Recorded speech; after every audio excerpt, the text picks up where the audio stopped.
Ikiwa ni mwanamke, unaweza ukahisi hii mada haikuhusu, lakini nisikilize. Nadhani swali umeliona. Tumeulizwa ukomo wa mwanamke kupata ujauzito ni umri gani? Specifically hakuna umri sahihi kwamba kufikisha miaka fulani haupati. Kwa nini nasema inakuhusu? Inakuhusu kwa sababu tayari wewe ni mwanamke. Kuna kipindi utakaa na mwanaume, mambo yanabadilika. Anaweza akataka mtoto on your late age. Sasa utafanyeje? Utakataa? Na mazingira yanaruhusu, anaweza kuafford kulia na vitu kama hivyo. Kwa hiyo nisikilize kwa makini. Cha muhimu hapa ni kujua kwa nini tunasema menopause au kipindi hiko ndio changamoto zinakuwepo na mwanamke anakuwa hapati hedhi. Kiuhalisia, hedhi ni matokeo ya kwamba yai lilishaandaliwa na tulitegemea kwenye huo ukuta ndio hiko kinachopatikana baada ya yai kurutubishwa vikikakai. Lisiporutubishwa maana yake ndio.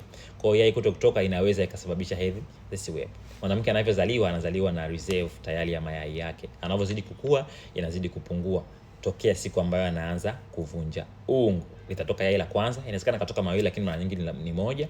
Kadri siku inazidi kwenda, kila hedhi inapotoka inazidi kupungua ile reserve. Ikifika miaka 30 inaanza kupungua zaidi, lakini ikifika miaka 35 mwanamke anakuwa anapunguza mayai kwa kasi sana. Hata yale ambayo yalipo kwenye reserve yanapungua bila hata kuachiwa.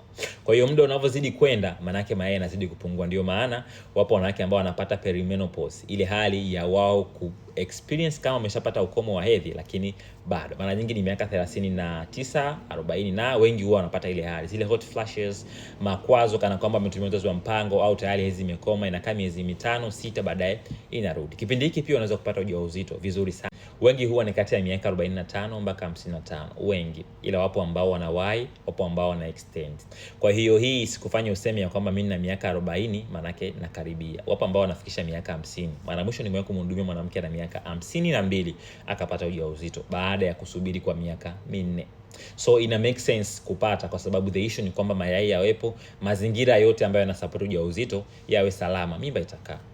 Ndio maana mara nyingine hata mtu mwanamke anapofika ile menopause tayari kuna IVF na kuna manuva ambayo tunaweza tukakuongoza mwanamke ukaconceive bila ya kujali umri, hususan kwenye kipindi ambacho tayari mwili wako unaonekana una support au unaweza kubeba hiko kitu. Na ndio maana tunazo programu ambazo naweza nikakuongoza nikakwambia okay, kwa umri huu fanya hivi na hivi na hivi, then boom, una conceive. Sababu za kiuchumi, kibiolojia, kimaumbile tunashauri uzae mapema. Ndio maana kuna child bearing age, umri ambao tunashauri miaka 19, 30. Hapo zaa maliza kuzaa, utanishukuru baadaye. Nataka nikuachie swali, unadhani kwa nini siku hizi wanawake wanawahi kukoma hedhi ukilinganisha na bibi zetu? Niambie kwenye comment. Kisha makala na rafiki utakuwa umetisha sana, na hii ni Swahili Medics, jitambue, jitibu, jiamini.